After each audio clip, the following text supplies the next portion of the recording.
Assalamualaikum, saya Dino Patijalal. Bulan Juli ini, Polri dan segenap bangsa Indonesia merayakan Hari Bayangkara yang ke-78. Kapolri telah menghimbau seluruh jajaran Polri untuk terus berupaya menjaga kepercayaan rakyat. Mengingat berbagai angin deras yang menerpa Polri belakangan ini, dalam video ini saya ingin memberi 3 petuah rakyat untuk polisi. Oke, saya tidak merasa mewakili rakyat Indonesia, tapi saya yakin apa yang saya katakan di sini cukup mewakili nurani dan harapan rakyat terhadap polisi. Petuah pertama, polisi perlu memahami posisi strategis mereka dalam perjalanan NKRI. Polisi yang sekarang adalah yang paling kuat dalam sejarah Indonesia modern, jauh lebih kuat dari Polri di era-era sebelumnya. Jumlah anggota Polri juga lebih besar dari gabungan TNI Angkatan Darat, Angkatan Laut, dan Angkatan Udara. Polri adalah angkatan polisi yang terbesar di Asia Tenggara, jauh lebih besar dari polisi di Thailand, Malaysia, atau Vietnam. Namun bukan saja yang terbesar, polisi di Indonesia jauh lebih powerful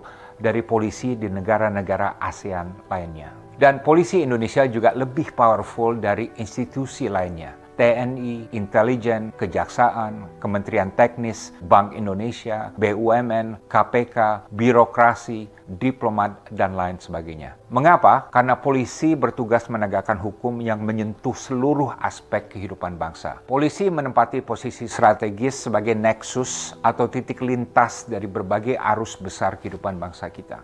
Kalau semua polisi profesional dan bersih, maka bukan keamanan saja yang akan membaik, namun juga kesejahteraan akan tumbuh, keadilan akan menguat, demokrasi akan semakin mapan, reformasi akan melaju, kepercayaan publik akan naik, dan NKRI akan semakin kuat. Sekali lagi, posisi polisi sebagai nexus dari semua dimensi ini melebihi lembaga lainnya. Saya katakan ini bukan untuk menyanjung polisi, justru untuk mengingatkan bahwa kekuasaan yang sangat besar di tangan mereka ini merupakan tanggung jawab dan beban yang luar biasa beratnya. Dan ini harus membuat polisi menjadi humble dalam mengemban tugas dan selalu introspeksi dan mawas diri. Banyak sekali pelajaran sejarah di mana institusi yang tidak bijak dalam mengembang kekuasaan akan jatuh tersandung.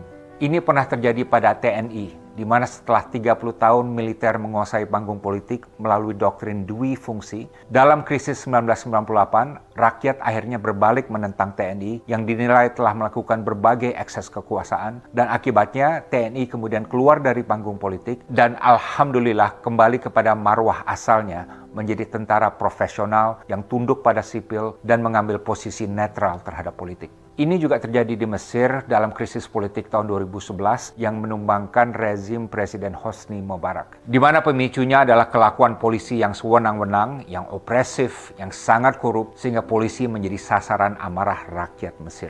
Alhamdulillah, polisi Mesir sudah banyak berbenah diri sejak itu. Petuah kedua, polisi harus menjadi bagian dari solusi untuk meruntuhkan industri hitam hukum yang sangat kuat cengkramannya dalam negara kita. Yang saya maksud dengan industri hitam hukum di sini adalah suatu ekosistem di mana banyak penjahat yang berkolusi dengan oknum-oknum dalam berbagai institusi, polisi, kejaksaan, peradilan, birokrasi, dan lain sebagainya. Bagaimana caranya melawan industri hitam hukum ini? Banyak cara. Hapuskan stigma yang ada di masyarakat bahwa kalau mau berurusan dengan polisi harus siapkan duit. Jangan ada polisi yang menjadikan hukum sebagai komoditi bisnis yang bisa dijual untuk memperkaya diri. Ingat tauladan pengabdian total yang dicontohkan oleh Kapolri Hugeng Iman Santoso. Begitu hukum bisa dibeli, pasti keadilan akan hancur. Karena yang menang adalah mereka yang bisa membayar paling tinggi. Polisi tidak bisa menerima sogokan atau pemberian apapun dari tersangka atau penjahat. Karena kalau ini terbongkar, oknum polisi dan penjahat pasti akan saling melindungi. Ingat, begitu polisi berkolusi dengan penjahat, maka otomatis polisi tersebut akan menjadi penjahat. Dan ini berarti dia bukan lagi polisi, tapi adalah penjahat yang berjubah polisi.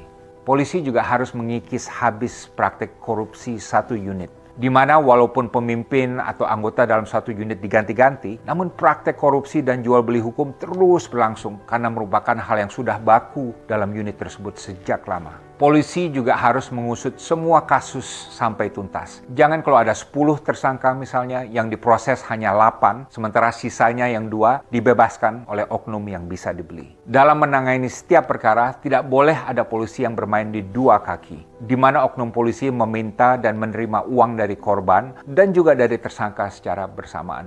Jangan pula ada polisi yang gemar memelihara kasus untuk jangka waktu yang lama, dengan tujuan oknum polisi tersebut dapat menerima pembayaran dari kedua belah pihak selama mungkin. Polisi juga harus netral dan imun dari politik. Polisi harus peka terhadap politik tapi tidak boleh berpolitik.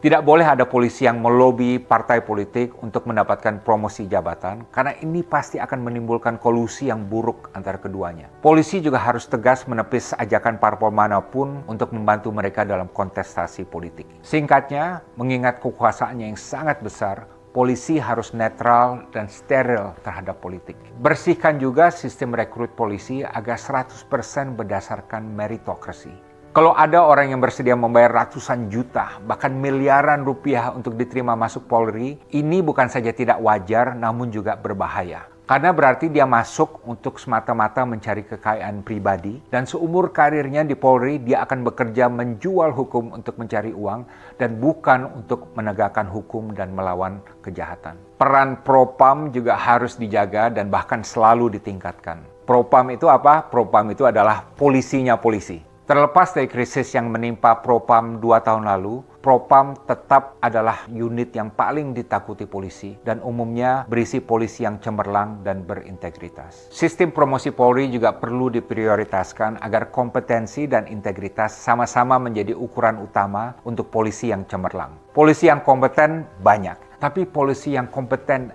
dan jujur belum sebanyak itu. Polisi yang mempunyai uang puluhan miliar rupiah dalam rekeningnya, padahal gajinya hanya 20 atau 30 juta rupiah per bulan, ini adalah suatu hal yang tidak wajar. Kecuali ia bisa secara kredibel menjelaskan bahwa hartanya tersebut halal dan dari mana datangnya. Polisi juga harus menerapkan kearifan dalam menegakkan hukum. Polisi harus menjauhkan semua mindset yang otoriter. KUHP yang baru akan berlaku tahun 2026 misalnya, mengandung pasal-pasal yang bisa disalahgunakan sehingga bisa menciptakan situasi sosial yang toksik. Sebagai contoh, kasus yang dulu menimpa musisi Ariel mungkin sesuai dengan hukum yang berlaku, namun pemenjaraan Ariel tidak sesuai dengan rasa keadilan. Di sini kita semua perlu hati-hati untuk menghindari terjadinya kemunafikan sistemik, di mana ada banyak orang yang akan terjerat hukum untuk hal-hal yang sebenarnya ranah pribadi yang bukan urusan pemerintah, sementara penegak hukum yang menjerat mereka juga banyak yang melakukan hal yang persis sama dalam kehidupan pribadi mereka. Petuah ketiga di abad ke-21 dan menghadapi berbagai tantangan yang sangat berat ini, polisi perlu memperkuat sense of purpose-nya. Saya sangat apresiasi program presisi yang diluncurkan oleh Kapolri untuk membenahi Polri. Saya ada usulan tambahan. Sebagai rakyat dan sebagai pembayar pajak, saya menganjurkan agar polisi dapat ditanamkan etos kerja dan jati diri sebagai nation builder. Mengingat posisinya sebagai institusi yang paling strategis menentukan keamanan, keadilan, kesejahteraan, dan demokrasi Indonesia.